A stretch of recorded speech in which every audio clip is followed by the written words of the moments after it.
Boa noite a todos. Nosso grupo, composto aí por Betina, né? Liv e eu, nós vamos falar sobre dois tipos de custeio: custeio ciclo de vida e custeio baseado em atividades, ABC.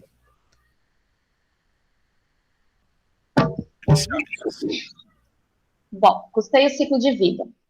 A gente consegue definir como um método de apuração do custo de um produto ou equipamento durante toda a sua vida útil. Na categoria de custo de produção, incluem-se todos os custos que o fabricante incorre durante todo o ciclo de vida deste produto. O principal objetivo na avaliação dos custos, gerar a aproximação razoável do custo total. Eu ia passar aqui, mas não está no meu controle. Enquanto o custo meta enfatiza o planejamento de custos de determinado produto na fase anterior à sua produção, e o custo Kaizen vem abordar a redução de custo na fase de fabricação propriamente dita, o custeio do ciclo de vida ele vem pegando tudo. Ele pega toda a fase, desde o planejamento, a produção, inclusive após o consumo do produto e com o seu descarte. O custeio de ciclo de vida é um método de apuração do custo de um produto ou de equipamento durante toda a sua vida útil.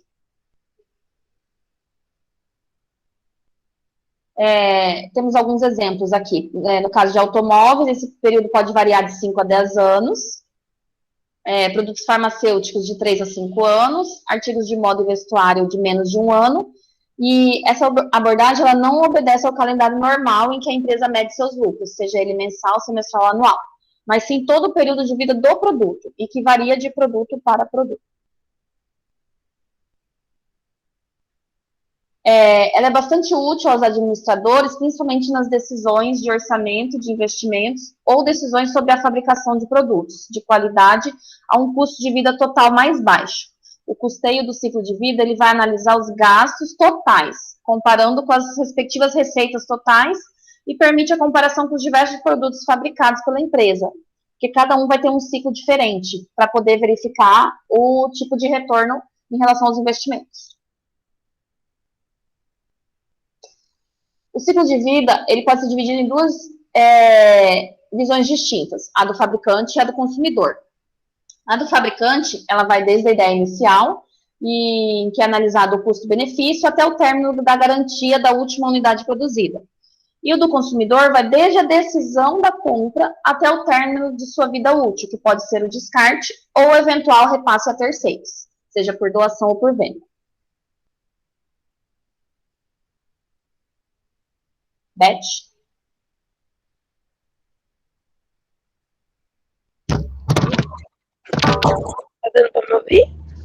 Sim. Então, eu vou falar sobre as etapas do custo do ciclo de vida. Se der para me entender, né? Tá dando de ouvir? Sim. Eu tô ouvindo. Ok. A primeira etapa é a identificação de necessidade, que o próprio nome já diz, né? Vai ser, vamos identificar a necessidade de determinado equipamento, e isso é feito a partir da análise rotineira das operações da sua companhia. O objetivo é entender quais são as opções disponíveis para suprir a necessidade e realizar a aquisição mais indicada. Aí depois tem o planejamento. O planejamento será o momento ideal para entender e definir quais são as metas que devem ser alcançadas com a compra da solução. Aí o projeto. O projeto é fundamental para solicitar os ajustes de design ou função antes da aquisição, o que pode gerar uma economia significativa. Aí vem a aquisição. Como todas as questões anteriores definidas, é o momento de realizar a aquisição do produto para que ele possa ser adicionado ao fluxo de trabalho da sua operação. Assim, é importante verificar preço, garantia e as responsabilidades de cada parte envolvida na transação. Comissionamento e implantação. Depois é a hora de implementar o produto ao seu maquinário, sendo importante definir as condições mais adequadas para o processo. Afinal, garantir a qualidade da instalação é essencial para o bom funcionamento do equipamento. Operação e manutenção. A etapa mais longa do ciclo de vida de um equipamento está na operação e manutenção. Em outras palavras, colocar a ferramenta para operar normalmente e acompanhar as manutenções necessárias para otimizar o seu funcionamento. Modificações e atualizações. Para ampliar a vida útil de um equipamento, a etapa de modificação ou atualização também é fundamental, pois permite que você consiga resultados ainda mais significativos a longo prazo com eventuais correções e melhorias. Descomissionamento e descarte. É o final do ciclo de vida de um equipamento. Acontece quando, por exemplo, os custos para realizar um reparo ou manutenção se tornam muito altos. Em situações como essa, é o momento de retirá-lo do fluxo de produção, realizar o descarte apropriado e providenciar um substituto, dando início a um novo ciclo. Por fim, acompanhar o ciclo de vida da sua companhia é uma tarefa essencial para que a busca de resultados, para buscar resultados a longo prazo.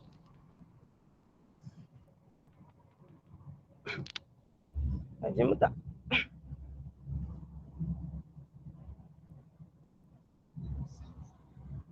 Custeios baseados em atividades.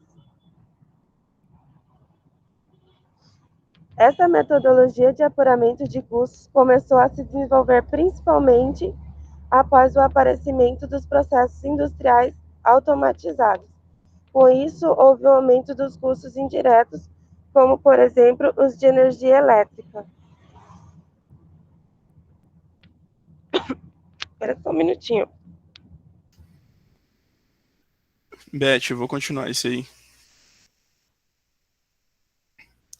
Gente, o custo baseado em atividades, o ABC, ele é conhecido como ABC também, porque é o nome da sigla dele em inglês, Activity Based Costing.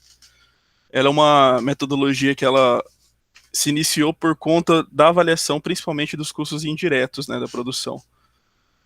Sendo assim, o rateio por esse método proporciona identificar entre uma quantidade diversificada de produtos aqueles que absorvem mais custos na produção. O princípio dele, basicamente, é de que o produto ou serviço ele diz que o produto ou serviço que consome o recurso, e sim os recursos são consumidos pelas atividades e as atividades, por sua vez, são consumidas pelos produtos ou serviços. Ele é um pouquinho meio chatinho de entender na teoria assim, mas na prática ele é um pouquinho mais simples. Então a proposta desse método, ele evidencia os custos mais elevados em cada atividade. Ele leva em consideração a atividade para que a modificação e a intervenção das melhorias sejam feitas nessa etapa. Aqui só um organograma para entender mais ou menos como funciona o procedimento nele. Vou dar um exemplo, por exemplo, de recurso utilizado, que seria, no caso, a energia elétrica, que foi citado ali acima, ou, por exemplo, o aluguel. E para ele considerar isso até chegar na atividade, que é o produto que é a parte que ele identifica que o custeio utiliza, ele precisa de um direcionamento. O que é esse direcionamento? É como ele consegue, de certa forma, contabilizar esse recurso. Por exemplo, a energia elétrica.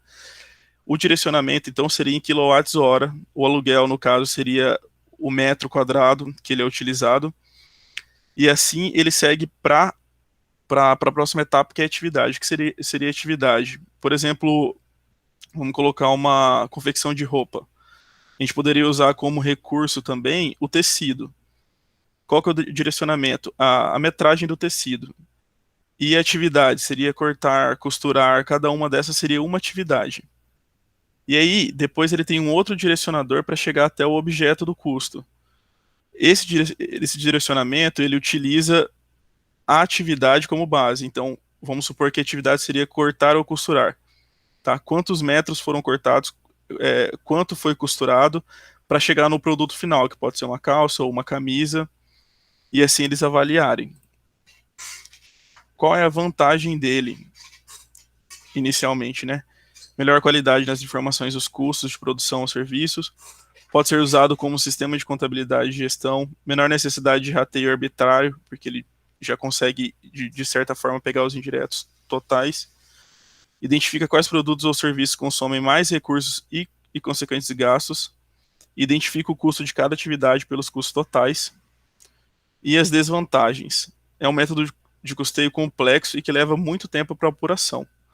É preciso formular os próprios padrões de análise, não tem nada padronizado para isso, vai depender do tipo de indústria, do tipo de produção, então acaba que você tem que iniciar meio que do zero, você vai ter uma base para dar início, mas você vai ter que pegar isso para a prática sua. Eu vi exemplos, inclusive até de consultórios de ortodontia, que são que muda de um padrão para outro, mesmo dentro da mesma área, acaba tendo muita diferença na hora de se basear qual atividade você vai basear esse custo.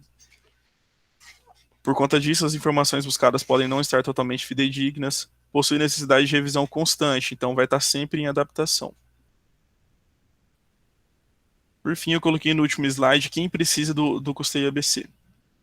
Ele é um método muito complexo e que demanda muita análise de objetivos de operações da empresa. Além do mais, consideráveis investimentos em informação, treinamento de pessoal e, muitas das vezes, é necessária consultoria externa competente para auxiliar nisso. E hoje em dia não se tem nada muito especializado nessa área. Por conta disso, na onde ela seria mais aplicada? Onde a gente utilizaria mais esse custeio? Em indústrias onde os custos indiretos representam uma parcela muito grande dos custos totais. Indústria que produz no mesmo estabelecimento vários produtos ou serviços. Por exemplo, como eu dei o exemplo na produção de roupa. Ela pode utilizar muitos recursos, entendeu? Muito tipo de tecido, jeans, algodão, tactel, o que seja, mas na hora que chega na parte das atividades, de certa forma, eles utilizam todas as atividades para todos os recursos para chegar em todos os objetivos. Então, nesse tipo de área, daria certo. E, por sua vez, também, em uma indústria que trabalha com uma clientela diversificada, que acaba precisando de muita alteração em produto e tudo mais, desde que não fuja das atividades que são elencadas na indústria. Eu cheguei a pesquisar, professor, eu não achei muito dado concreto a respeito da utilização em si nas empresas. Os dados que eu tinha, a maioria era da década de 90, a respeito de quais empresas realmente utilizam esse processo. No Brasil são pouquíssimas. O país que se tinha mais notícia de usar realmente era nos Estados Unidos, mas ao longo das pesquisas que foram feitas na década de 90, realmente não tem dados depois de 2001, é que a maioria das empresas, quase que 70%, elas, na época que surgiu, eles tentaram utilizar, mas em grande maioria eles pararam. Ela acaba sendo utilizada em uma parte ou outra pequena da empresa, em algum setor específico, mas não é um método de custeio muito utilizado, principalmente no nosso país.